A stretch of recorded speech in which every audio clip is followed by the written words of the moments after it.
fatigue ton cœur. Parce que tu te dis, ça fait tellement longtemps que tu es dans la même panade.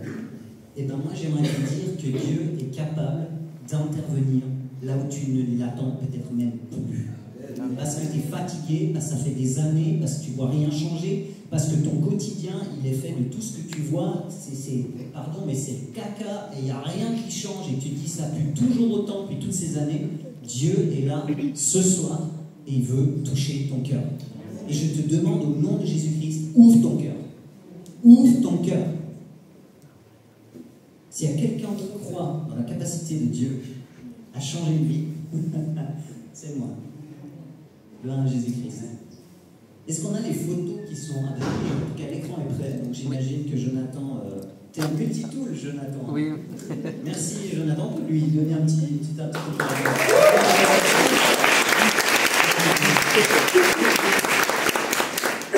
Alors, Jonathan, il fait un zoom Désolé, voilà. T'as envie de faire vomir ou c'est quoi? Voilà, une petite fille de 3 ans. C'était moi. Oui, mais bon, ça c'est... Voilà. J'avais... Ah non, tu vas trop vite là. Ah, pardon. Oui, alors ça suffit, hein, Jonathan. Sinon, on enlève les applaudissements. Alors j'ai 3 ans, il est en train de me dire que c'est... Ok, gloire à Dieu. D'ailleurs, j'ai... Papa, oui, papa. Ouais, papa, c'est super. Parce que j'ai pas du tout regardé l'heure qu'il était. C'est fait exprès, comme ça, tu prends. Ouais, je sais, il faut quand même que je respecte le timing. Vous me faites signe, s'il vous plaît. David, tu me fais ça quand il en reste 5. Hein? Je compte sur toi. Aïe, c'est vraiment. On va faire mieux, David. Tu fais ça quand il en reste 10. Après, tu fais ça quand il en reste 5, d'accord? Ok, gloire à Dieu. Bien, alors, je suis né dans le corps d'une petite fille. Et je suis né dans une famille chrétienne, ce qui est déjà un bon début, parce que ça aide. Moi, je me dis, mais gloire à Dieu quand on est dans une famille chrétienne où il y a des valeurs de la Bible qui nous sont enseignées. C'est vraiment une grâce. Moi, le seul problème, c'est qu'au milieu de ces valeurs qui ont été enseignées, mes parents étaient des êtres qui avaient beaucoup souffert, et l'un et l'autre, et qui, du coup, n'étaient pas équipés pour être des parents, je dirais, équilibrés. Et je ne suis pas là pour leur jeter la pierre, pour dire oh, c'est de leur faute, pas du tout. J'ai fait tout un travail, un chemin aussi de guérison, de pardon. J'ai beaucoup de respect et d'honneur pour eux. C'est juste un constat, c'est que ils auraient voulu faire bien, et certainement ils auraient voulu faire mieux, comme nous tous dans certaines situations. Des fois on aimerait être vraiment faire top les choses, et puis parfois à cause de nos vécus, à cause de ce qu'on a traversé, et des fois on n'arrive pas à faire mieux que ça. Alors, bienvenue, bonsoir, et je mets tout le monde à l'aise, c'est impeccable. Et vous êtes les bienvenus, il y a une place sur mon... Allez-y, personne ne vous avait arrivé. C'est cool, ça fait plaisir que vous soyez là. C'est quoi vos noms?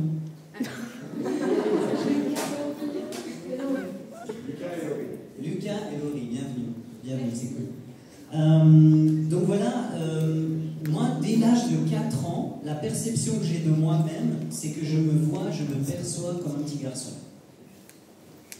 Et à l'époque, ça posait pas trop de problèmes parce que physiquement, quand tu es petit, le corps, il n'est pas trop différent de... Enfin, je veux dire, il n'est pas développé, quoi. Donc moi, pendant mes premières années de vie, c'était pas un problème que je me prenne pour une licorne à tête bleue, pour un garçon. Je veux dire, dans ma tête, c'était comme ça. Et puis, ça veut dire que ça a eu beaucoup d'influence déjà dans mon jeune âge. Par exemple, ma maman voulait me mettre des robes, et elle me racontera que c'était tout le temps la crise. Je hurlais, je ne voulais pas qu'elle me mette des robes.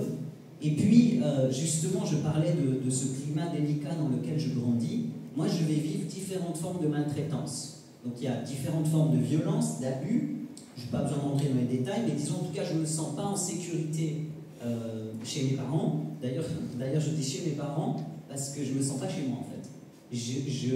J'ai aucune notion d'appartenance et de sécurité. Par exemple, ça c'est un peu plus tard, quand je vais à l'école, je vais faire exprès de rater mon bus pour ne pas rentrer à la maison. Parce que je veux reporter ça le plus tard possible. Donc c'est sûr que c'est compliqué de se construire dans ce climat-là, d'autant plus en ayant ce trouble dans mon cœur où je me dis mais je suis un petit gars. Et que je commence à être confronté au regard des autres qui me confrontent comme étant tant que petite fille, tu vois, socialement, on va dire, oh, elle est mignonne ta petite fille, à ma mère. Et moi, je dis, non, ça m'énerve, quoi.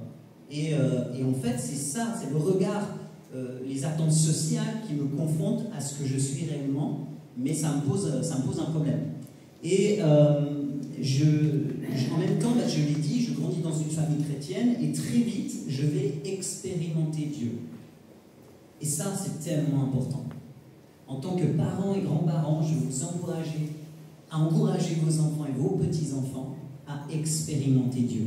Ce qui change ta vie, c'est quand tu expérimentes Dieu. C'est pas quand on t'en parle, c'est quand tu le vis. C'est comme si je te parle d'une Maserati et d'une Porsche, et puis je t'en parle, mais le jour où je te laisse une clé pour aller la rouler, là, c'est autre chose. Parce que là, c'est toi qui appuies, et c'est toi qui entends le bruit, et ça fait quelque chose là-dedans, parce que c'est puissant. Tu vois de quoi je parle. C'est la même chose avec Dieu. Si on te parle de Dieu, ou si tu l'expérimentes, c'est pas pareil. Et moi, j'ai 7 ans, quand un jour, je vais dans ma chambre, et il faut savoir qu'on a changé d'église quand j'avais 4 ans. Quand j'avais 4 ans, jusqu'à mes 4 ans, on était dans une église très religieuse. Tu vois, elle avait toutes les femmes assises d'un côté, tous les hommes d'un autre. Les femmes devaient porter des longs cheveux, des longues robes. Elles n'avaient pas le droit de parler dans l'église. C'était un milieu très, peut-être presque limite sectaire. Mais par contre, la bonne chose, c'est qu'on nous encourageait à lire la parole de Dieu. Donc j'ai été éduqué à lire la Bible depuis mon plus jeune âge. Et ce qui va se passer, c'est qu'un jour, les parents qui ont faim et soif de plus avec Dieu, un jour, ils vont changer d'église. Ils vont passer de ce milieu très rigoureux, très rigoriste, à un milieu évangélique pentecôtiste. Et dans ce milieu-là, il y a la vie de l'esprit. Mais tu sais, c'est comme si tu as une télé noir-blanc et que tu passes à une télé 4K. Ça n'a rien à voir, quoi. Genre là, les gens, ils tombent dans l'esprit, ils commencent à parler en langue, je vois des gens délivrés de démons, je vois des guérisons, et notamment, je me souviens d'une guérison particulière. C'était un évangéliste qui était venu dans notre église, un gars d'Amérique du Sud, sauf erreur, et ce gars a une parole de connaissance. Donc une parole de connaissance, c'est quand tout à coup je peux parler sur quelqu'un en disant, toi tu as eu un accident de ski il y a 3 ans, tu as des douleurs au genou, le Seigneur va te guérir ce soir. Tout le monde peut savoir que peut-être, mais moi pas. Moi c'est juste Dieu qui me parle. Maintenant, là cet homme il reçoit une parole de connaissance pour quelqu'un qui a une jambe plus courte que l'autre. Mais nous, dans l'église, on sait tous qui c'est. Parce que cette dame, elle a une semelle, mais énorme. Elle a, tu sais, ses chaussures compensées, là. Sauf que c'est pas c'est la mode. C'est que vraiment, elle a une jambe plus courte que l'autre, quoi. Donc elle se lève, elle va devant, nous on la regarde tous et tout. Et avant de parler à cette jambe, ce gars va dire, tous les enfants venaient devant. Et moi j'ai 7 ans. Et il y a le stage, tu sais, la plateforme, là. Et avec mon âge de 7 ans, j'ai pile mes yeux là devant ces 2 jambes. Il l'a fait asseoir sur une chaise et tendre les jambes. Et là, moi, je suis avec mon nez là-devant et je peux te dire, cette jambe, je la regarde. Et le gars, là, il commande à la jambe, il dit, au nom de Jésus-Christ, je te commande de pousser. Et devant mes yeux de petite fille, cette jambe, elle pousse. Et là, ça sème quelque chose dans mon cœur. Mais au point que, à partir de ce moment-là, moi je vais commencer à prier pour que autre chose pousse, si vous voyez ce que je veux dire. Donc c'est un peu tordu, mais dans mon cœur de petite fille, je me dis Dieu est capable de tout. Alors le soir, je me mets au pied et je demande à Dieu que ça pousse. Puis le matin, je regarde, il n'y a rien qui a poussé. Alors ça, c'est assez difficile. Néanmoins, toujours à cette même période, un jour, je rentre dans ma chambre et je vais prier Dieu de tout mon cœur. Et je vais lui dire, je crois Dieu que tu existes. Je crois en toi, je vois des choses se passer dans mon église. Ce que je ne comprends pas, c'est comment c'est possible que mes parents qui croient en toi font ce qu'ils font. Tu vois, déjà à 7 ans, dans mon cœur, il y a quelque chose qui ne matche pas. Quand tu es un chrétien et que tu vis, enfin que tu fais des choses qui ne sont pas correctes, c'est tellement un contre-témoignage pour les gens autour de toi. Et moi, dans mon cœur de petit-fils, ce que je vis à la maison est un contre-témoignage de ce que ça devrait être. Ça sonne faux en moi. Donc, du coup, je crie à Dieu de tout mon cœur et je dis avec mes mots de petite fille, je ne me souviens pas exactement ce que j'ai dit, mais j'ai dit à Dieu en gros, révèle-toi à moi. Et au moment où je fais cette prière, je suis tellement sincère dans mon cœur. il se passe quelque chose dans cette pièce. L'atmosphère change. D'une seconde à l'autre, il y a une présence dans ce lieu. C'est à couper au couteau. Il y a comme un... C'est lourd, mais c'est doux à la fois. Je sais que Dieu est là. Et là, juste avec lui, je me mets à parler en langue. Puis il y a un enfant qui expérimente Dieu. Je parle aux jeunes là, spécialement. Attends pas d'avoir 25 ans. S'il te plaît, n'attends pas d'avoir 25 ans. Tu peux tellement vivre plus avec Dieu quand tu as 12, 15, 20 ans. Mais ça va te bâtir pour quand on aura 25. Donc j'aimerais vraiment vous encourager à ça. En tout cas, moi, à partir de ce moment-là, moi qui me sens très seul, et qui suis très seul, c'est pas juste que je me sens très seul. Je l'ai dit, je me sens pas bien dans ma famille, je me sens pas appartenir à ma famille. Je vis dans une famille dysfonctionnelle où mon père n'arrive pas à prendre sa place, où j'ai une maman qui est plutôt à prendre sa place à lui, qui elle-même est mal dans sa féminité. Moi, j'arrive pas à être... mon père ne sait pas m'affermir dans mon identité de fille. Ma mère a une féminité qui ne m'aide pas à m'épanouir, à vouloir être une femme, alors pas du tout. Du coup, je suis mal, je suis vraiment mal. Et parce que je commence à avoir une attitude toujours plus masculine, et qui vient contredire ce que mon corps me dit. À 11 ans, j'ai mes règles. Alors là, c'est comme si même mon corps se met contre moi, quoi. Traître. Alors déjà que j'aime pas mon corps, mais là, quand à 11 ans, j'ai mes règles, pour moi, c'est un tsunami. Alors du coup, j'ai mon corps qui se développe toujours plus, et qui vient prouver, enfin en tout cas, qui atteste ce que les gens me disent, d'être une femme. J'ai pas envie d'être une femme. Donc je m'habille de manière très... je mets des vêtements très larges. Tu peux passer la photo 2, Jonathan, on se réveille. Voilà. Donc là, je crois que j'ai 15 ans. Donc j'ai des formes qui sont assez opulentes en plus. Donc oui, on n'est pas obligé de sonner non plus.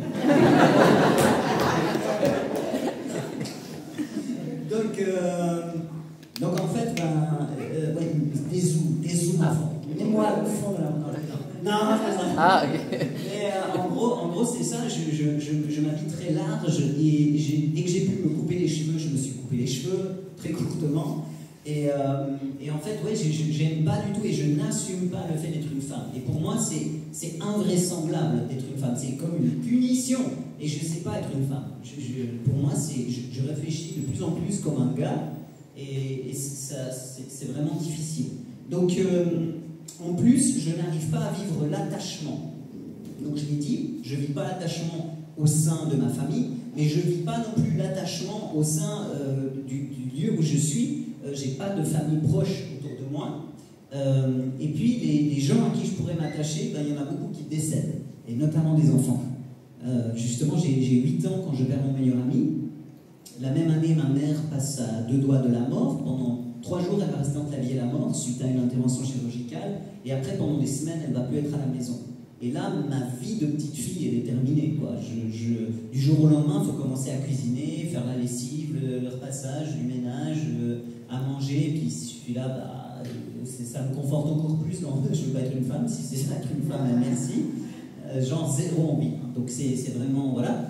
Donc, il y a ça. Ensuite, toujours en grandissant, je continue à perdre des gens autour de moi, des enfants, notamment dans le village où je suis, qui sont fauchés en fait, par des maladies, des accidents, des trucs invraisemblables, des suicides, etc. Donc c'est vraiment, je grandis dans ce cadre-là. Donc j'arrive pas à m'attacher. Et si j'essaye de m'attacher, je suis inadéquate dans ma façon de m'attacher. Je suis ce qu'on appelle une codépendante affective. Ne me quitte pas, s'il te plaît. Alors que je suis malheureuse dans certaines relations. Non mais je préfère être malheureuse que seule. Mais c'est horrible comme ça. Tu sais que c'est pas sain, mais tu préfères rester. Parce que finalement, l'être humain a horreur du vide, comme on dit. Mais c'est tellement malsain. Aujourd'hui, je peux le dire, mais à l'époque, je ne savais pas dire ça. Comme quoi, tout arrive. Alléluia. J'ai 15 ans quand je demande à passer par les eaux du baptême, donc à peu près cet âge-là. Parce que Dieu, c'est quand même mon seul ami. Une fois encore, j'expérimente Dieu, je lui parle, et Dieu me répond. Tu vois, aujourd'hui, tu vois les gens parler tout seuls dans la rue, tu réalises qu'ils ont un truc là dans l'oreille, tu te dis, ah, ils sont au téléphone. Et moi, j'étais avant l'heure, hein. Avant, je faisais ça déjà, mais j'avais rien dans l'oreille, mais je lui parlais dans la rue, tout seul, je marchais, je lui parlais comme je parle à Salut Anaïs, ça va? Comme ça. Donc je disais à Dieu mes trucs, ma souffrance, mon mal-être, et je lui disais certains rêves que j'avais, certaines attentes, et mes besoins aussi. Je me souviens un jour, donc moi j'ai eu des problèmes de dos très tôt, parce que j'ai travaillé à l'usine très tôt, et je me suis vraiment flingué le dos. Quand je dis flingué, c'est qu'à 18 ans, ils m'ont diagnostiqué une hernie discale, mais à 15 ans, ils m'ont dit que j'avais une Scheiderman et une scoliose en même temps. Pour ceux qui connaissent un peu la colonne, en gros, j'avais des déformations de la colonne vertébrale. Au nom de Jésus-Christ, ma soeur, soyez guérie. Soyez guérie, ma soeur. Cette colonne s'aligne au nom puissant de Jésus-Christ de Nazareth. Que vous receviez cette grâce comme je l'ai reçue au nom de Jésus. J'étais complètement guéri. Et je relâche ça sur vous au nom de Jésus. Amen. Gloire à Dieu. Donc c'est ça. Et en fait, ce qui se passe, c'est que le médecin, le physiothérapeute va dire à mes parents qu'il faudrait que je porte des Nike Air. À l'époque, c'est un peu dinosaure, mais à l'époque, ça vient de sortir en Suisse. Et c'est super cher. Genre, je ne vais pas exagérer, mais genre c'est 200 balles, un truc du style. Donc c'est hyper cher. Et mes parents me disent, il faut contribuer à payer ça. Donc je commence à travailler. D'ailleurs là, je pense que j'ai des Nike Air. Ouais. Donc je commence à travailler, et puis, et du coup, je dois contribuer à m'acheter des vêtements. Et notamment mes Nike Air, mais aussi, je me souviens qu'un jour, je sors de l'école et je vais dans un magasin où il y a ce genre de truc, et je vois un joli jogging. C'est un Adidas. Et j'aime trop, hein, c'est bien d'avoir des marques quand t'es jeune. Alors j'aime trop ce machin, mais il me manque 20 balles. Et je monte pour aller prendre mon bus, et je parle avec Dieu. Donc, comme j'ai dit, ça fait naïf. Je parle avec Dieu, et je lui dis, toi, j'aime bien ce jogging, c'est dommage que je puisse pas me l'acheter. Mais je dis rien de plus, juste dire mon cœur. Et je continue, je monte pour aller prendre mon bus, et j'arrive devant un bâtiment qui est la gendarmerie, et il y a un véhicule parqué, et il a un mur derrière lui, ce véhicule. Je n'ai pas mon permis encore à cet âge-là, mais je sais que pour partir dans l'endroit où il y a un mur derrière toi, il vaut mieux mettre la marche avant. Ça, je le sais. Sauf que le gars, il met la marche arrière. Et il y va. Hein. Alors j'entends PAM dans le mur, j'entends du bruit, et le gars, je me dis, il va sortir, il va aller regarder les dégâts. Non, il ne sort pas. Il met la première, il part. Il est bourré. Je ne sais pas, je ne comprends pas ce qui se passe. Toujours est-il que je continue, je vois la voiture partir, et quand j'arrive à la hauteur du mur, je regarde la tête du mur. Le mur va bien, mais il y a un truc par terre. Alors je m'approche et je vois que c'est la plaque d'immatriculation arrière du véhicule. Elle est tombée quand le gars a frappé le mur. Et là, j'ai conscience qu'il y a mon bus, mais en même temps, je me dis, la gendarmerie est à côté. Donc je prends la plaque, je cours à l'intérieur de la gendarmerie, je suis prête à laisser la plaque et à partir. Le gars me dit, attends. Il sort un calepin, il dit, il y a une récompense. Il écrit, et boum, il me tend 20 balles. Je pense que ce monsieur qui est parti avec sa voiture avait des ailes dans le dos. N'empêche que moi, dans mon cœur d'ado, ça continue à me parler, tu vois, je vis Dieu au jour le jour, concrètement. J'ai des besoins, Dieu y répond. Puis là, c'était pas forcément un besoin, c'était une envie. Mais Dieu y répond. Dieu, il veut répondre au désir de ton cœur. À l'âge de 16 ans, j'en peux plus. J'en peux plus d'être mal dans ma peau, j'en peux plus de perdre des amis autour de moi. Ma meilleure amie vient de se suicider. La dernière amitié que j'ai eue, elle a pris une claque dans la face, donc on n'est plus amis. On aimerait bien, mais voilà, on ne peut plus. Donc bref, je me sens plus que seul, et plus que mal. Et ma seule envie, mon seul désir, c'est de me retrouver avec Jésus. J'ai juste envie d'être avec lui, et que tout ça s'arrête. Donc j'ai 16 ans quand j'essaie de m'enlever la vie. Et je ne le fais pas de manière juste « coucou, je suis pas bien ». Non, on me retrouve le lendemain, je suis dans le coma. Les médecins vont dire à mes parents que je ne vais pas m'en sortir. Et finalement, je reviens. Et là, on me demande si j'ai fait une bêtise ou si je vais recommencer. Et je dis, la bêtise que j'ai faite, c'est de m'être loupé. Première occasion que j'ai, je recommence. Donc là, c'est parfaitement ce qu'il fallait leur dire pour que on me place en hôpital psychiatrique où je vais rester pendant 3 mois. 3 mois d'hôpital psy où je continue à vivre des choses compliquées, notamment ma meilleure amie que je rencontre là-bas qui du coup décède à cause de l'anorexie. Elle a son cœur qui lâche parce que le taux de potassium est trop bas. Et je continue vraiment à vivre du coup, même là, ce n'est pas le Seigneur qui revient. C'est une fête qui se prépare. Et en fait, eh bien, je me retrouve donc dans cet hôpital à toujours vivre ces déchirements, ces arrachements et ce mal-être. Et puis, après 3 mois, on me place en famille d'accueil et je vais être en famille d'accueil pendant 4 ans. Et là, je me dis, bon, c'est bien, je vais enfin être bien dans cette famille, mais la réalité, c'est que, et je l'apprendrai plus tard, lui il avait envie de m'accueillir, mais pas elle. Et du coup, dès que je suis là-bas, je continue à sentir le rejet. Et je le vis, le rejet. Par exemple, à Noël, je les regarde partir et je reste seul à la maison en leur faisant signe derrière la vitre et eux partent fêter Noël en famille, avec leur famille. Et ça, c'est dur quand tu as 16 ans. Parce que déjà que tu es en famille d'accueil, tu te dis, bon, c'est quoi qui cloche avec moi pour que personne ne m'aime. Mais là, en plus, tu vois, il y a vraiment un esprit de rejet, quoi, c'est sûr. Hein. Alors là, ça nourrit l'esprit de rejet, c'est une horreur. Donc voilà, et dans cette période de 4 ans, je vais continuer à rechercher quel est mon problème.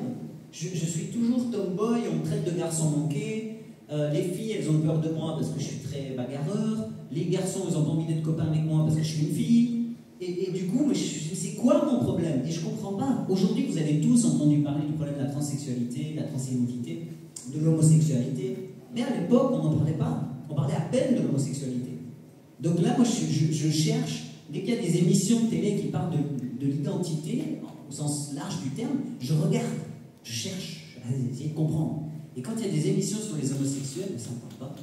Je suis là, c'est gentil, mais je ne suis pas comme ça. Ce qu'ils expriment, moi, c'est pas la même chose. Mais c'est quoi? Et un jour, je tombe sur une émission, c'est un 52 sur la une, c'est une émission française, où, pour la première fois de ma vie, j'entends le mot transsexualité. C'est l'histoire d'une femme qui est en couple avec une autre femme, et cette femme, elle pense être un gars. Et elle raconte son quotidien, elle raconte, on la voit dans des scènes du quotidien, et elle raconte ce qu'elle ressent. Et mais quand elle raconte, mais moi j'ai la bouche, mais elle dit exactement ce que je ressens. Pour la première fois de ma vie, j'entends ça, et je suis là, mais quoi, c'est ça mon problème? Et pour moi, c'est rassurant de savoir ce que j'ai, mais en même temps, c'est l'horreur, parce que je me dis, mais comment c'est possible? Dieu, quand il nous crée, il ne se trompe pas. Tu vois, ça vient shaker ma théologie, ça vient me questionner face à un Dieu qui nous crée. Comment ça se fait que j'ai pu, ou que je puisse être né dans le mauvais corps? J'ai de la peine à comprendre ça. Alors, j'ai enregistré l'émission, et je laisse la VHS, parce qu'à l'époque c'est une VHS, je laisse la cassette vidéo, c'est le gros truc qui tombe, je laisse ça dans une étagère, et pendant 3 ans, 4 ans, je ne vais pas toucher cette vidéo. C'est trop dur pour moi. L'année suivante, je me mets en couple avec ma première petite amie, qui est une très belle jeune femme aux cheveux blonds et aux yeux bleus. Et dès le début, je lui dis que je suis un gars dans un corps de fille, il faut qu'elle me parle au masculin, ce qu'elle fait. Et on va rester ensemble pendant 2 ans. Et avec elle, oui, on est comme, entre guillemets, un couple normal, mais en même temps, je suis vraiment dans un corps de fille. Mais sauf que je ne supporte pas ce corps-là, et que l'intimité, c'est assez compliqué. Ça se passe toujours au noir, parce que je ne supporte pas qu'elle puisse me voir en femme. Je n'assume pas ce corps, vraiment, que je déteste. Et puis, après 2 ans, notre relation s'arrête, et je me dis, non mais quand même, ce serait plus facile d'accepter ta féminité. Accepte ta féminité. Donc je vais voir 2 thérapeutes en relation d'aide, 2 sœurs chrétiennes qui sont là, et que les pauvres. J'arrive, je leur dis, écoutez, moi je me sens garçon dans un cours de filles, aidez-moi. Alors on va faire, je ne sais pas combien de séances, mais en tout cas elles essayent de m'aider. Et puis, elles vont me donner des conseils, elles vont m'accompagner, essayer de comprendre qu'est-ce qui fait que je peux peut-être me sentir comme un garçon, pourquoi je n'arrive pas à accepter ma féminité. Donc évidemment, on va travailler sur toutes les choses du passé, le papa, maman, mes frères et sœurs, le bonheur, en vrai, vous voyez. Et puis on essaye vraiment d'aller creuser dans ces choses-là. Mais fondamentalement, pour moi, n'y a pas de déclic, quoi, j'arrive pas. Mais j'essaye quand même de me rapprocher, notamment d'un collègue de travail. Donc c'est un gars, et on commence à être en relation. Et au moment où la relation pourrait être plus intime, si vous voyez ce que je veux dire, eh ben là, je me sens comme un garçon avec un autre garçon. Je suis tellement garçon dans ma tête, je pense tellement comme un gars, je me vois tellement comme un gars, qu'à ce moment-là, j'ai l'impression d'être homosexuel. Et j'arrive pas là, c'est l'horreur. Je peux pas, je prends mes clics, mes claques, je sors, le pauvre il n'a rien dû comprendre, mais moi je me tire de là, et je me dis, ben voilà, je suis trans.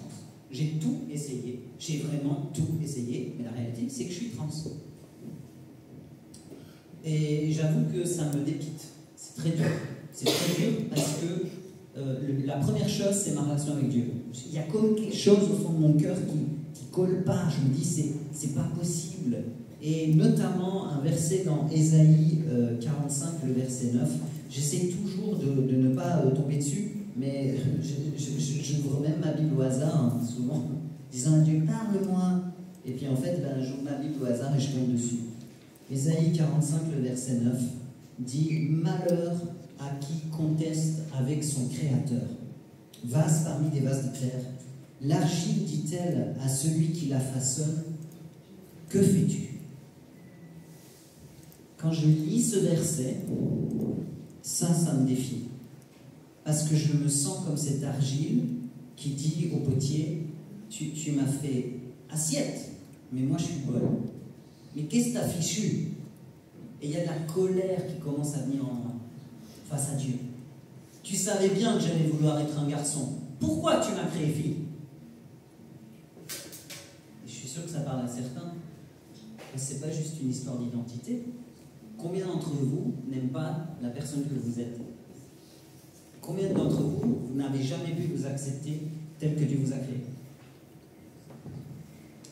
Et du coup, dans mon cœur, c'est comme s'il y a vraiment cette colère qui grandit et qui, année après année, va croître et va m'amener à choisir de vivre ma foi à ma façon. Tu vois, aujourd'hui, je suis tombé sur une vidéo Instagram d'une femme pasteur qui parle de l'église inclusive et qui dit que le but aujourd'hui, c'est d'être une église inclusive et qui inclut tout et qui accepte tout. Et ben, c'est très dangereux en fait.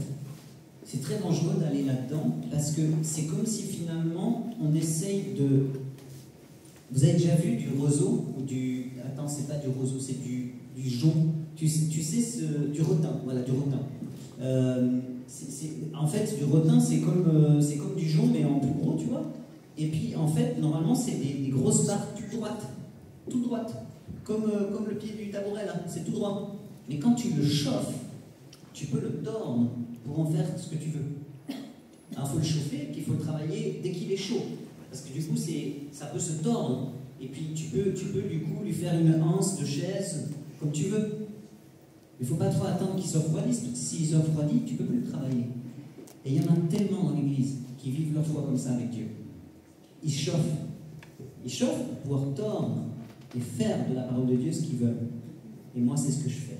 Je commence de plus en plus à faire ça. À tordre les choses pour qu'elles collent avec ce que je veux. Parce que pour moi, la vérité qui est dans cette Bible-là, elle me confronte. Elle me confronte trop. Et c'est pour ça que finalement, j'arrive à me dire, et je cherche d'ailleurs, comment justifier la transsexualité. Alors je cherche des études pour essayer de comprendre ce que j'ai et justifier ce que j'ai. Et je tombe sur une étude qui dit que les trans le sont à cause d'un problème au cerveau, d'une glande qui n'a pas la bonne taille. Et en gros, je me réfugie derrière cette étude vers qui veut l'entendre pour dire « Mais en fait, c'est pas mon choix. Je suis né comme ça, c'est pas de ma faute et je vais me soigner. » Et je fais la rencontre d'une femme qui est plus âgée que moi,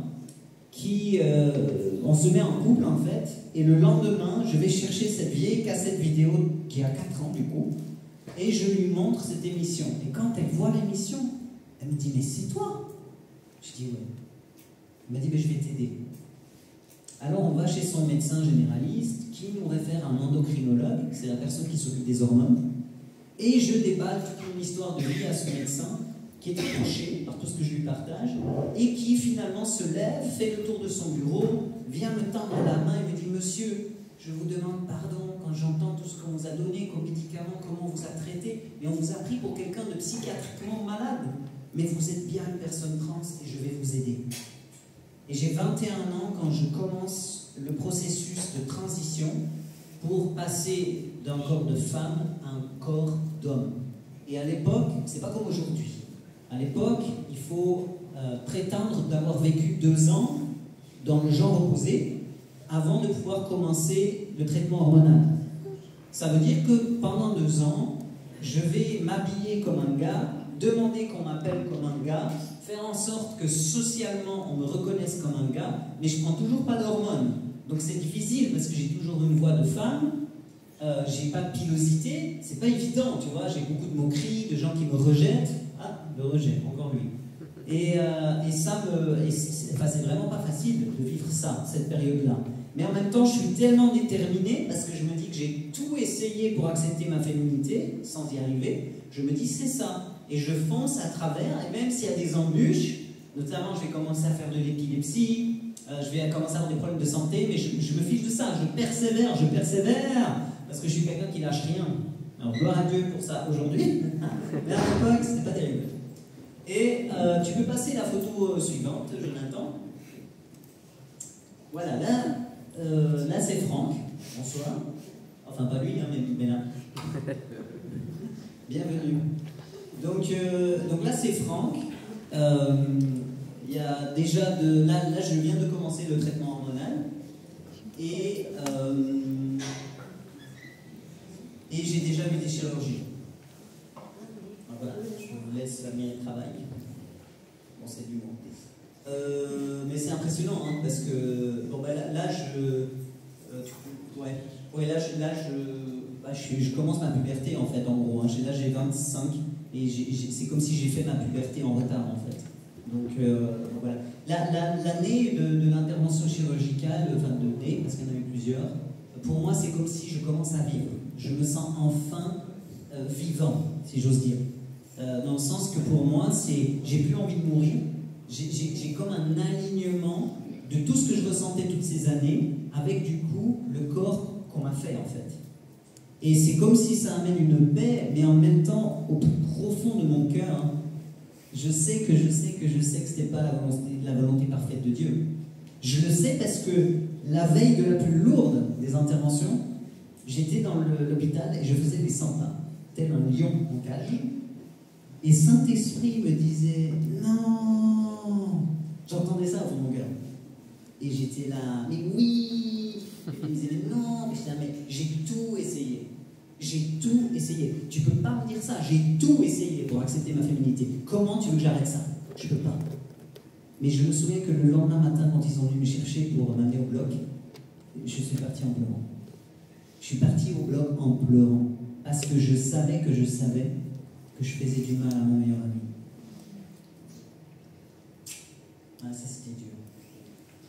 Donc je suis opéré, et du moment que je suis opéré, pour moi la vie commence. Et très vite, je désire construire ma vie avec quelqu'un, photo suivante. Et je vais rencontrer Laurence, qui est à gauche. Et on va fréquenter, et très très vite on va se marier. Photo suivante. Donc Laurence était pianiste dans mon église. Je suis à droite. Non, j'arrête, c'est pas bon. Peut-être un peu. Donc Laurence est pianiste dans mon église. Moi je fais semblant de jouer de la guitare. Et puis très vite en fait on va devenir proches. Donc au début on débute notre relation par une amitié. Mais très très vite les sentiments changent. On se déclare mutuellement notre amour. Et puis en 4 mois on se marie. Donc c'est assez rapide, j'avoue. Et puis on va vivre, tu peux mettre la photo suivante. Voilà. Donc voilà, je travaille dans une société de sécurité privée. Et je vis ce que je trouve être ma best life, quoi. Pour moi, c'est vraiment... je me sens pleinement épanoui et heureux en tant que Franck. en tant que mari aussi, on a un mariage qui va être juste magnifique. Sérieux, on vit, on voit pas les années passer, quoi. On se retrouve que pouf, ah, ça fait déjà 10 ans qu'on est mariés, on n'a rien vu passer. On s'est éclaté tous les jours que Dieu a fait. On riait énormément. J'étais un peu clown, elle riait bien mes blagues. Non, mais on a vraiment une super communion ensemble. On a beaucoup d'amour pour les gens qui sont en souffrance. Je me demande pourquoi. Et du coup, on lance une maison d'accueil pour les gens en difficulté. Donc, on accueille dans cette maison. Donc, moi, je travaille la journée dans la société là, de sécurité privée. Et puis, je suis cadre, donc je gagne bien ma vie. Et ce salaire nous permet de louer une maison. Et les gens viennent habiter en bas, nous on est en haut. Et on fait des entretiens. Donc, quand je rentre du boulot, on a des entretiens ensemble avec les couples, avec les jeunes qui sont en rupture, différentes situations. Et vraiment, on s'éclate. Et tu peux mettre la photo suivante. Il y a encore une photo. Voilà. Voilà, là on arrive à 10 ans de mariage. Photo suivante. Voilà. Pour fêter nos 10 ans de mariage, on est tellement heureux de ce qu'on a vécu en couple qu'on aimerait, comment dire, comme je le dis souvent, partir sur une île déserte de 2 semaines. Nous, c'est pas notre truc, quoi. Nous, on veut un truc significatif. Et on a vécu notre couple tellement, d'une manière extraordinaire, qu'on a envie, comme un sacrifice de reconnaissance à Dieu, de lui offrir un an de notre vie. Donc on a à cœur une œuvre chrétienne qui est au Canada. On aime beaucoup ce qu'ils font. Et on a envie de partir comme missionnaire là-bas. Donc on vend nos affaires, on donne certains trucs, on garde un petit garde-meuble avec 3 cartons quand on va rentrer, un peu plus. Et puis on part pour un an. Ça, c'est la veille du départ au Canada. On part pour un an. L'idée, c'est d'être des missionnaires là-bas, de servir, mais en même temps de pouvoir faire une formation, une école biblique que le ministère nous propose, nous offre. Et avant de partir, je dis rien. Hein. Je ne leur dis pas, oui, alors avant d'être Franck, j'étais quelqu'un d'autre. Ça, je ne leur dis pas parce que chaque fois que je le dis dans une église, pouf, ah, la porte sur le nez. Donc là, je me dis, non, je vais être plus sage, je dis rien. Ah, la porte sur le nez. Mais par contre, on était un peu en retard. Hein. Faut suivre avec les effets spéciaux, s'il vous plaît. Donc, on va pas la refaire. Mais toujours est-il que donc, nous partons au Canada et je dis rien, mais je me mets dans mon cœur. Si tout à coup mon histoire de vie met en danger le ministère, là je parlerai. Alors on y va, on débarque, on est juste Franck et Laurence, très amoureux, très en service, on aime beaucoup servir, certaines. Donc on sert à fond. Et puis pendant 3 mois tout va bien. Personne ne connaît mon histoire, c'est la meilleure des vies.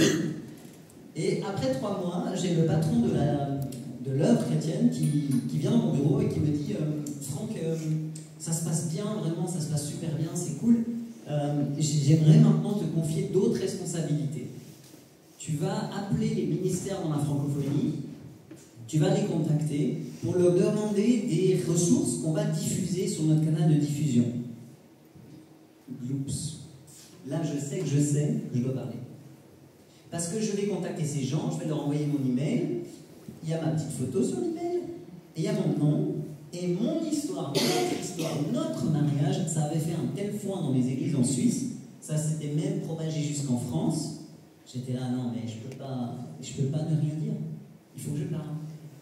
Et là je lui ai dit, écoute, j'ai un truc à te dire, on peut aller dans une petite salle? Ok, donc on va dans une salle, et puis là je lui ai dit, écoute, en fait avant d'être un gars, eh ben, j'étais une femme. Et là il se met à rire. Et puis je lui dis, mais c'est pas drôle. Et il rit quoi, puis il me dit, non mais écoute, il sait même pas que c'est possible. Il sait pas que c'est possible. Du coup, je lui dis, non mais sérieux, pour de vrai, c'est pas une blague, c'est pour de vrai. Alors là, il va chercher les autres leaders du ministère, et je recommence à raconter mon histoire. Je dis, ben voilà, avant d'être un homme, j'étais une femme. Et c'est lourd hein, comme histoire quand même. Bon. Et là, il y en a un des leaders qui se lève, et il vient en face de moi, et dans ses yeux, je vois Jésus. L'amour de Jésus. Il se met à pleurer, il me prend dans ses bras, et on pleure les deux. Jamais j'ai vécu un tel amour dans une église. Enfin, c'est pas une église, mais avec des chrétiens en fait. Jamais j'ai eu droit à une telle compassion et à un tel cœur. Ils auraient pu nous dire, mais attends, vous nous avez trompés. Vous avez voulu nous tromper, vous auriez dû nous dire avant qu'on vienne. Vous auriez dû nous dire, non mais attends, on a une histoire un peu particulière. Ils auraient pu nous remettre dans un avion le lendemain. Mais ils ne l'ont pas fait. Ils nous ont aimés. J'ai même envie de dire qu'ils se sont encore plus inquiétés de nous. Souvent ils disaient alors, vous allez bien, ça va bien? Ah oui, ça va bien, merci. Et ils nous ont rien dit, genre, il faut vous repentir, vous vivez dans le péché. Ils nous ont pas dit ça. Ils nous ont aimés. Ils nous ont vraiment aimés. Alors certes, ils ont protégé le ministère, on n'était plus trop sur les vidéos de promotion, tu vois. Ça, c'était pas toujours facile pour nous. Mais en même temps, je savais que ça protégeait le ministère, donc c'était ok pour moi. Mais par contre, ce que je savais pas, c'est qu'au calme, ils priaient. Mais ils priaient comme jamais. Ça, c'était au mois de novembre. Au mois de novembre 2015. On va passer l'hiver, notre premier hiver au Canada. Et j'aime à dire que quand tu côtoies des gens en feu, il y a deux solutions. Soit tu te mets à être en feu avec eux, soit c'est trop chaud et tu pars. Mais moi j'ai envie de plus de Dieu. Et on est en mai 2016. Quand je suis dans notre chambre de prière à l'appartement. On a une chambre de prière dans notre appartement et je suis dans cette petite pièce et je cherche Dieu. Et tu vois, comme cette petite fille de 7 ans qui disait à Dieu, révèle-toi à moi. Je suis dans cette pièce et je crie à Dieu de tout mon cœur. Je dis à Dieu, j'aime ta main, tes bénédictions, j'aime ça. J'aime ta bénédiction. Il n'y a pas de problème. Si tu me fais un beau sourire, ça... Ouais,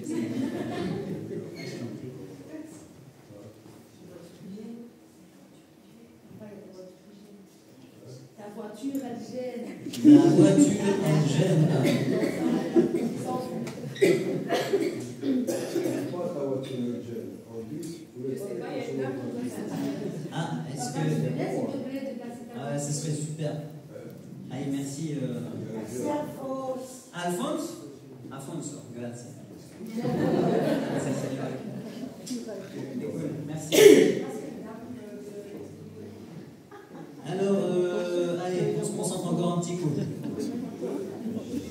Mai 2016. Mai 2016. Tu me rajouteras une minute hein, quand même. Mai 2016, je suis dans cette pièce et je crie à Dieu de tout mon cœur. Je dis à Dieu, je sais, j'aime ta main, j'aime tes bénédictions, mais je veux plus. Je te veux toi. Tu sais, c'est ce moment où tu dis, mais c'est soit Dieu intervient, mais s'il n'intervient pas, tu ne peux pas continuer comme ça. Ça t'est arrivé d'arriver à ce moment de ta vie où tu en as marre d'être dans le même cercle. Tu en as marre des mêmes défis, des mêmes difficultés. Moi, je suis là où ça ne suffit plus de juste chanter Alléluia. Je ne suis pas intéressé, je suis plus intéressé pour venir chauffer une chaise à l'église. Je veux vivre quelque chose de plus avec Dieu. J'ai cette faim et cette soif de plus avec Dieu. Jean, c'est soit tu descends, soit je monte. J'en peux plus, je te veux. Et quand je suis dans ce désespoir, qui est un saint désespoir, Dieu me parle. Je suis dans cette pièce et Dieu me dit, Franck, tu veux plus de moi? Mais dans la condition où tu es au maximum de ce que tu peux avoir de moi. Si tu veux plus de moi, il y a un prix à payer. Et il va ajouter deux choses. Si tu me fais confiance, je te restaurerai dans ton identité initiale. Et la deuxième, si tu ne changes pas, mon amour pour toi ne va pas changer. Le silence qui suit ça est assourdissant dans le pays. Parce qu'en une seconde, je sais ce que Dieu a voulu me dire. J'ai compris ce que Dieu a voulu me dire. Alors clairement, j'ai pas besoin de sous-titres. Là, c'est clair. Je réalise ce que Dieu me dit. Il y a comme un voile qui s'est déchiré de devant mes yeux. Je réalise que tout ce que j'ai cru et le mensonge dans lequel je vis depuis 36 ans, tout s'écroule. Toute la vie que j'ai construite, Franck que j'aime, mon épouse, mon mariage, ma réputation, tout s'écroule. Et c'est comme un tsunami, c'est comme le sol qui s'ouvre devant moi. Je sais que le prix à payer, c'est mourir. C'est mourir. C'est pas moins que ça. C'est mourir. Mourir à ma vie, mourir à tout ce que j'ai bâti. Mais c'est comme si là, je ne peux plus me cacher. Tu sais, des fois, justement, tu sais, quand tu veux que Dieu bénisse ta vie, tu vas t'arranger pour faire plier Dieu à ce que tu crois, à ce que tu veux. Mais là, je suis nu et à découvert devant Dieu. Le mensonge ne tient plus. Toutes les justifications que j'avais, tout s'écroule. Et je sais que ça parle à certains cœurs. Il y en a certains, vous savez très bien qu'il y a des choses dans vos vies qui ne collent pas avec ça. Vous savez, vous luttez avec ces choses, vous savez très bien de quoi je parle. Chacun, vous savez ce qui vous concerne.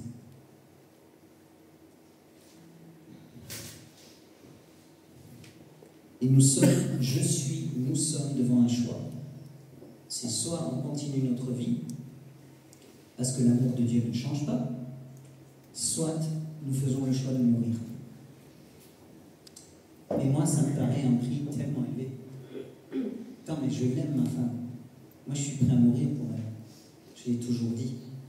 Et justement, Dieu va me la ressortir, celle-là. Quand je suis dans la voiture et que je hurle comme un animal en lui disant « Comment tu veux que je vive sans elle ?» Il va me dire « Mais Franck, tu as souvent dit que tu étais prêt à mourir pour elle. C'est maintenant. » Ah, bah celle-là, je ne l'attendais pas. Tu sais, quand Dieu il te prend à ton jeu, t'es game over.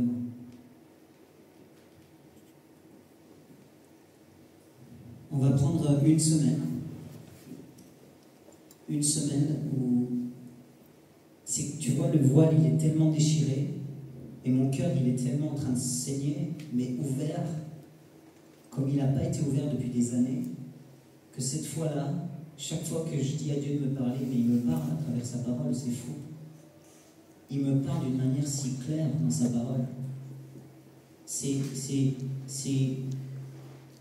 comme Paul, il dit « Ma vie dans la chair, je la vis dans la foi au Fils de Dieu qui m'a aimé et qui s'est livré pour moi. Je ne fais aucun cas de ma vie, comme si elle m'était précieuse, pourvu que je cours ma course, que je remporte le prix. » Mais ce genre de verset-là, tu te dis « Mais il a écrit pour moi, là. » Quand il dit dans Romains 12:2 « Ne vous conformez pas au siècle présent, mais soyez transformés par le renouvellement de l'intelligence, afin que vous discerniez ce qui est bon, agréable et parfait. » On va passer une semaine très intense où tous les deux, on va réellement chercher Dieu. Au début, ma femme me dit « Mais tu sais, c'est pas possible, on a reçu tellement de promesses. On a reçu tellement de promesses pour notre mariage, c'est pas possible. » Et je lui dis « Oui, je sais, mais je t'en supplie, n'endurcis pas ton cœur. Si Dieu m'a parlé et qu'il veut te parler, ouvre ton cœur. » Elle me dit « Ok. » Et au bout de la semaine, elle sait qu'elle sait qu'elle sait, comme je sais que je sais que je sais, que le meilleur, c'est de mourir. En une semaine, notre vie bascule. On décide de divorcer. Et pour ma part, de devoir entrer deux ou une. Wow. Et pour ma part, de devoir entrer dans un cheminement de détransition. La détransition, c'est comme si je repousse ça, parce que je me dis, il y a le divorce déjà. Et le divorce va prendre du temps. Mais en fait, le divorce va très vite. Et finalement, je repars au Canada pour commencer ma détransition, sauf que j'ai zéro envie d'être une femme, et l'idée d'être une femme m'angoisse à un degré fou. Quand je dis que ça m'angoisse, c'est que je vais être en proie à des crises d'angoisse d'une violence que je n'ai jamais vécue. Et je suis en colère contre Dieu. Est-ce que tu peux mettre la photo suivante? Je suis vraiment en colère contre Dieu. Merci. Je suis en colère contre Dieu. Je suis fâché contre lui. J'ai l'impression qu'il m'a tout pris, alors qu'il m'a juste demandé, il m'a proposé un choix. Mais c'est comme si c'est plus facile pour moi. Tu as besoin d'en vouloir à quelqu'un. Ta vie part en cacahuète. T'as pas envie de te dire c'est de ma faute, c'est moi qui ai fait les mauvais choix. C'est plus facile d'accuser quelqu'un. Et je vais accuser Dieu de me prendre tout, et je vais avoir cette colère. Et cette colère, elle va se retourner contre moi. Je vais commencer à me mutiler, la chose que je ne faisais plus depuis mon adolescence. Je vais commencer à boire des quantités d'alcool de fou. Je n'arrive plus à manger tellement j'ai des crises d'angoisse. Ma quantité de nourriture, c'est 1 poivron par jour. Tout le reste, c'est de l'alcool. J'ai des calories qui viennent juste par l'alcool que je bois. Et je me pose dans des situations d'extrême risque pour mourir. Par exemple, je bois comme un trou et je vais prendre la route dans l'hiver glacé du Canada en espérant, dans ce brouillard, frapper un rocher, frapper un camion. Je veux juste mourir, c'est insupportable. Et en même temps, je sais que Dieu a parlé et que s'il a parlé, il va être fidèle. Il m'a fait une promesse. Alors, à quelque part, dans ma colère, eh ben, je le cherche quand même. Alors, au début, je le cherche avec mes efforts religieux. J'essaye de jeûner, de prier. Mais en fait, j'arrive plus. J'arrive plus. Je suis dégoûté. Moi qui ai passé tellement d'années dans me consacrer à Dieu, quand on était mariés, on vivait vraiment une vie consacrée. C'est le comble. Et notre vie portait du fruit. J'imposais les mains, malades, les malades étaient guéris. Je chassais des démons. Je voyais du fruit dans ma vie. C'est comme si, du coup, je me disais que Dieu approuvait ma vie. C'est pas parce que tu portes du fruit que Dieu approuve ta vie. Et c'est ça qui est dangereux. Dieu est fidèle à sa parole et tu peux vivre des percées parce que tu appliques la parole de Dieu. Et ça ne veut pas dire que Dieu approuve ta vie. Et moi, dans cette période où j'ai su comment être bien religieuse, j'essaye d'être religieuse, mais mes efforts ne marchent plus, j'arrive plus à jeûner. Et j'arrive à finalement au fond de la piscine, tu sais, là où tu es tout au fond, et à pardonner un coup pour remonter, et tu te noies. Et c'est là que Dieu va intervenir. Il va commencer, alors que je suis juste, à ne plus rien pouvoir faire pour me transformer. C'est là que lui va commencer à intervenir. Quand je choisis de mourir à mes efforts, quand je dis, ok, j'accepte de te laisser mon épouse, j'accepte de te laisser cette identité de Franck, mon rêve d'être un papa, mon rêve de pouvoir transmettre à mes enfants, je te laisse tout. Quand je lui dis, prends tout, Jésus n'est plus le sauveur de ma vie, il devient le Seigneur. Et ça change tout. Je vais commencer à passer des heures dans sa présence. Et je vous promets, au début, je ne sais pas quoi lui dire, à part je t'aime. Pendant des heures, je vais juste me balancer, me bercer sur un canapé en cuir froid. Et tout ce que je peux faire, c'est prier en langue et lui dire je t'aime. Et c'est là, dans ces moments, qu'il va commencer à reformater ma façon de penser. Soyez transformés par le renouvellement de l'intelligence. Il se passe des choses en ce moment-là. Et ces moments où je ne peux plus, lui, il intervient. Et il commence à reformater. Je commence à comprendre. Je lui dis, mais pourquoi je suis devenu trans? Qu'est-ce qui s'est passé? Et Dieu va me dire la rébellion. Dieu va me montrer que la racine de mon changement, ça a été la rébellion. Non, je ne suis pas une femme, je suis un gars. Je sais ce que je veux être. C'est moi qui décide. C'est de la rébellion. Je n'avais jamais vu ça comme ça. Et je me repens de la rébellion. Et je passe des heures et des heures dans sa présence. Et petit à petit, la colère que j'ai va partir. Et je commence à ressentir de la paix. Et regardez bien cette image qui est là avec Franck qui est fâché, qui se cache derrière un poney, et ça va être ça pendant des mois. Et tout à coup, l'année suivante, il commence à y avoir un changement. Il commence à y avoir une paix dans mon cœur. Je commence à savoir que je sais que je suis sauvé. Que si ma vie s'arrête à ce moment-là, je sais où je vais. Garantie que je n'avais pas dans mon cœur quand j'étais Franck. Des fois, je disais à ma femme, je me demande si ça va passer. Eh, mais tu ne peux pas jouer avec ton éternité. Tu ne peux pas jouer avec ton éternité. Moi, j'ai joué avec mon éternité. Si vous saviez le nombre de fois où j'ai failli mourir. Mais si j'étais mort en Franck, j'ai la conviction aujourd'hui que je n'aurais pas été au ciel. Parce que la Bible dit, beaucoup en ce jour-là me diront, Seigneur, Seigneur, nous avons prophétisé en ton nom. Nous avons guéri des malades. Nous avons chassé des démons. Et le maître leur dira, je ne vous connais pas. Retirez-vous de moi, vous tous qui commettez l'iniquité. Quand tu dis que Jésus-Christ est ton sauveur, c'est très bien. Mais ça ne suffit pas. Il faut qu'il soit ton Seigneur. Le Seigneur, c'est le maître. C'est celui qui dirige ta vie. C'est celui qui te dit ça oui, ça non. Et ça demande de mourir. de mourir à ce que tu veux, de mourir à tes aspirations, pour lui dire, Seigneur, qu'est-ce que tu veux pour ma vie? Quand tu comprends que Satan, depuis le début, il veut détruire ta vie, que ta vie, il y a comme un enjeu dessus, parce que depuis toute petite, Satan veut te détruire. Quand tu comprends ça, mais tu te lèves à l'intérieur, il y a une sainte colère qui monte en toi, en disant, mais ça, c'est terminé. Je ne veux plus permettre à Satan de gagner des choses dans ma vie. Alors oui, ça dérange, mais quelle joie de lui appartenir. Quelle joie de lui appartenir. Alors petit à petit, je vais baisser la garde. Tu peux passer à la photo suivante et commencer à accueillir cette féminité que j'ai détestée. Et bien là, je commence à... Non mais sérieux, je commence à m'éclater d'être une femme. Il y en a qui m'avaient dit, tu verras, c'est génial, tu es une femme. Je dis, ah, c'est ça. Et là, pour de vrai, ça commence à venir. Ça commence à venir, pas parce que je me sens mieux, parce que je l'aime. Je commence à l'aimer d'une manière insolente. Je commence à l'aimer, à aimer ce qu'il aime. Plus tu passes du temps avec lui, plus tu vas vouloir lui ressembler. Tu sais, quand j'aime prendre cet exemple, je vais finir. Heureusement que je lui ai dit de me dire, je respecte rien du coup. Pardon, je me dépêche. Tu sais, des fois tu vois une fille avec sa maman ou un fils avec son papa, et tu dis, ah, comme il ressemble à son papa celui-là. Parce qu'à force d'être avec son papa, eh ben, il marche même comme son papa. Il parle comme son papa. Il agit comme son papa. Même chose avec une petite fille, avec sa maman. Très souvent, ben, on apprend, on grandit par mimétisme. Et bien là, c'est la même chose. Plus tu passes du temps avec Dieu, plus tu vas commencer à ressembler à Dieu.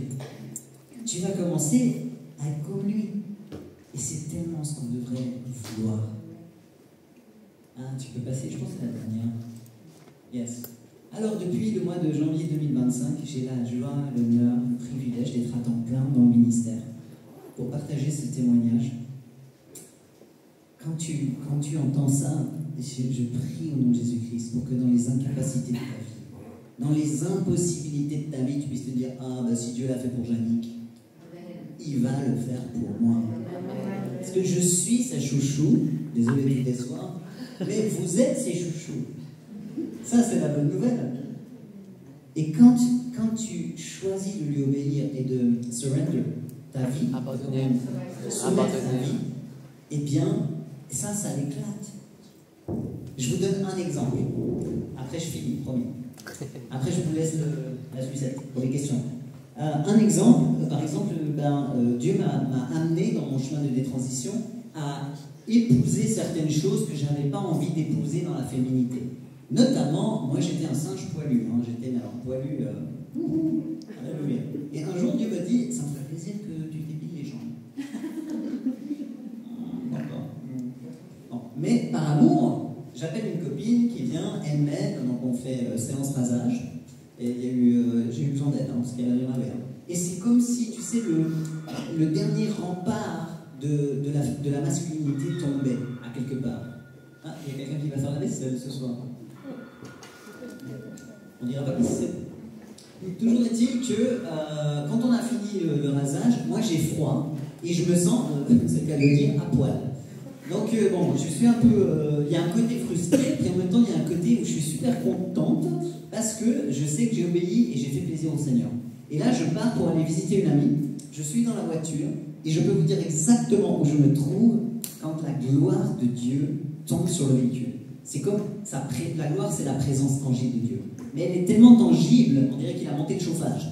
Je commence à avoir une chaleur dans cette voiture et je me dis, mais il se passe quoi? Et là, Dieu me dit, Saint-Esprit me dit, à l'intérieur, je te permets de ressentir une infime partie de la joie que tu as créée au cœur du Père. Et tu vois, c'est cette joie-là qui me donne la force d'obéir pour le pas d'après.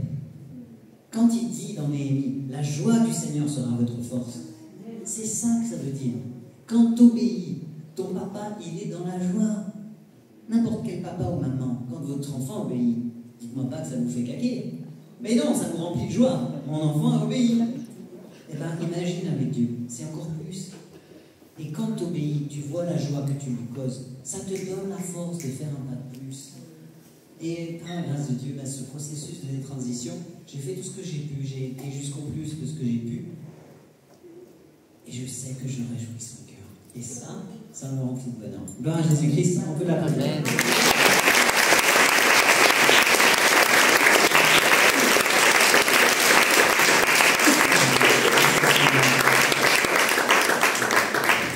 Amen.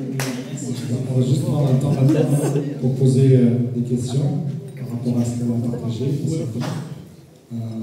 Il y a des petits papiers qui vont être distribués si vous voulez écrire sur un papier. Alors ceux qui ne seraient pas à l'aise de poser des questions, voilà, vous voulez écrire sur un papier, mais autrement, s'il y en a qui sont à l'aise, hein, voilà. On commence.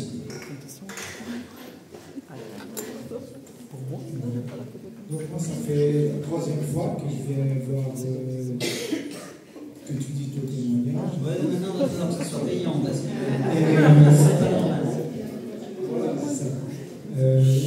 Et du coup, je me dis, donc tu as écrit un livre. Oui. Qu'est-ce que le livre pourrait m'apporter de plus à ce que j'ai entendu de ton témoignage? Alors déjà, il ne paye pas, mais en plus, il ne veut pas payer les bouquins. Justement, c'est pour Alors, que tout le monde puisse comprendre. Non, je comprends bien. Alors, merci pour la question. Le livre va plus loin dans plein de détails, évidemment. Il fait 220 pages. Donc, il y a 220 pages où tu te retrouves avec cette histoire, toi, avec Dieu et cette histoire. Il y a des choses où je vais beaucoup plus dans les détails, évidemment. Il y a aussi les 3 derniers chapitres où j'évoque certaines pistes de réflexion par rapport à mon cheminement, à qu'est-ce qui m'a amené là. Donc voilà, ça va un peu plus en profondeur. Pour ceux qui ont lu le livre, s'il y a quelqu'un qui a envie de répondre, oui, Jonathan. Oui, ben moi je l'ai lu et je suis venu te voir plus que 3 fois. Et ça, c'est vrai que le livre, pas dire la différence, mais s'il y a quand même une différence, c'est que quand j'ai lu le livre, j'ai l'impression que c'était beaucoup plus personnel. Je l'ai pris vraiment comme quelque chose de personnel. Que là, c'est vraiment ton témoignage, mais le livre, c'est aussi ton témoignage, mais on peut le prendre comme quelque chose, on peut le vivre comme quelque chose de beaucoup plus personnel avec Dieu. Et puis surtout, vu que le livre, en général, on le lit seul, moi, personnellement, ça m'a permis de me reconnecter plus à Dieu dans l'intimité que j'aurais pu en étant ici, en écoutant ton témoignage. Ben, Dieu. Est-ce qu'il y a une autre question? Oui, Jonathan. Donc je sais déjà la réponse, mais c'est parce que ici, j'ai l'impression que ça n'a pas été peut-être dit assez clairement, mais du coup, est-ce qu'aujourd'hui, et comment Dieu a pu vraiment restaurer ton identité, ta sexualité, tes attirances, etc. Alors, je dirais que c'est un cheminement qui s'est fait et de manière progressive. Quelques mois, tu sais, suite à cette phrase que j'ai dite dans la voiture, quand j'ai dit à Dieu, comment, puis il m'a répondu, tu as toujours dit que tu étais prêt à mourir pour elle, c'est maintenant. Ce moment-là, mes larmes se sont coupées instantanément. Et j'ai vraiment, j'ai remis mon épouse à Dieu. Et j'ai dit à Dieu, puisque c'est ainsi, tu seras son mari, et je me retire de ce rôle-là. Et quand j'ai dit ça, il y a quelque chose qui s'est passé spirituellement. Et quelques semaines après, j'ai vu que Dieu avait ôté les sentiments amoureux que j'avais pour mon épouse. Et ça, pour les gens qui nous ont connus en couple, ils peuvent mesurer ce que ça veut dire. Parce qu'il y a tellement de gens qui nous disaient, s'il y a bien un couple qui ne va jamais divorcer, c'est vous. Quand tout à coup j'ai vu que Dieu avait ôté mes sentiments amoureux pour elle, waouh, pour moi c'était vraiment miraculeux. Quelques temps après, alors que je continuais à chercher Dieu, vraiment à passer des heures avec lui, tout à coup, j'ai réalisé que je n'avais plus d'attirance pour les femmes. Et ça, pour moi, c'était fou. Moi, à 4-5 ans, j'avais des attirances déjà pour les femmes. Parce que je me percevais comme un garçon, pour moi, c'était normal d'aimer les femmes. Donc, j'avais jamais connu autre chose que ça. Donc ça, pour moi, ça a été énorme de le vivre. Et ça m'a donné beaucoup d'espoir. Déjà, ça a mis en moi la conviction que Dieu m'avait parlé et que puisqu'il avait parlé, il allait aller au bout. Et ce qui est dingue, c'est en 2017, j'étais dans une église en France, quand un homme est monté sur le stage, un pasteur célibataire, un jeune pasteur, et il est monté sur le stage, et pendant qu'il cause, j'ai commencé à ressentir à l'intérieur quelque chose, et j'étais mais qu'est-ce qui se passe? Je ne savais pas ce qui se passait. En fait, pour la première fois de ma vie, je ressentais de l'attirance pour un homme. J'avais 37 ans.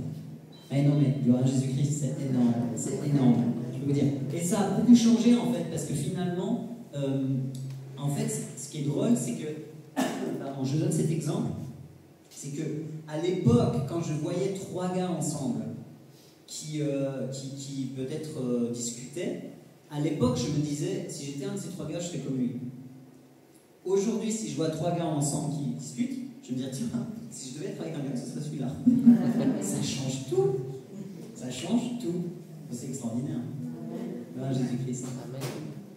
Oui, alors, est-ce qu'il y a une autre question à lever? Oui. Quand tu as vécu avec ta femme, tu lui avais dit que tu étais Une femme au départ, oui, alors tout à fait, je ne voulais pas lui faire une surprise, parce que la réalité c'est qu'en passant par les chirurgies, j'étais devenu stérile. Donc ça voulait dire qu'on ne pourrait pas avoir d'enfant normalement, humainement. Donc moi je voulais pas, elle avait un côté très, elle aimait tellement les enfants, d'ailleurs elle travaille avec les enfants, elle aimait les enfants, donc moi je voulais pas lui faire un truc comme ça, quoi. Donc dès qu'on est devenus très amis, on a commencé à partager sur plein de sujets de vie. Et du coup, on s'est raconté nos histoires de vie et je lui ai parlé de la mienne. Et puis elle m'a tout de suite répondu, moi je crois au Dieu des miracles. Alors je me suis dit, c'est la bonne. Hein. Parce que moi je me suis dit, Dieu peut me donner du sperme. Hein. On en était tellement, j'étais tellement paumé dans mes convictions que j'en étais au point de me dire, Dieu peut me donner du sperme et on pourra avoir des enfants naturellement. Donc oui. Oui. Je peux être tout à fait honnête. Oui. Donc voilà, personnellement, je suis sensibilisé au sujet des LGBTQIA+. Yes. Et donc, je défends la communauté, parce que voilà, c'est ce que je sens déjà faire.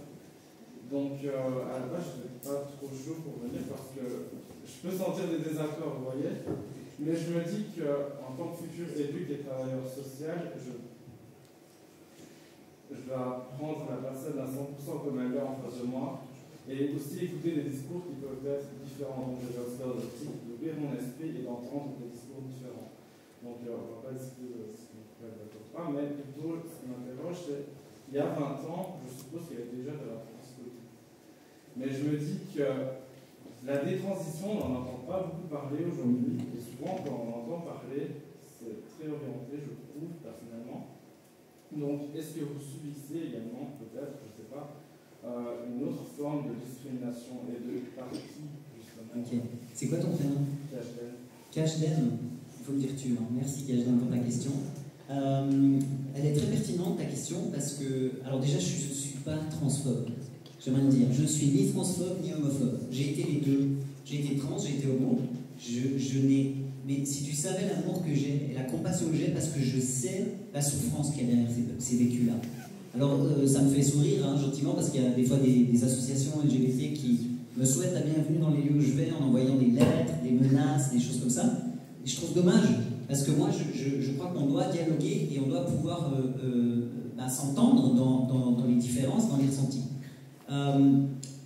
Je ne suis pas en train de dire que ce lifestyle-là est mauvais. C'est la parole de Dieu qui le dit. Et pour moi, si dans la Bible, ce style de vie est décrié, si je puis dire, Dieu ne rejette pas l'homme ou la femme qui vit ça. Il y a une différence entre la personne que Dieu aime et ce qu'elle fait. Je te donne un exemple. Tu peux avoir un fils qui est ton fils, que tu aimes de tout ton cœur, et qui un jour tue quelqu'un.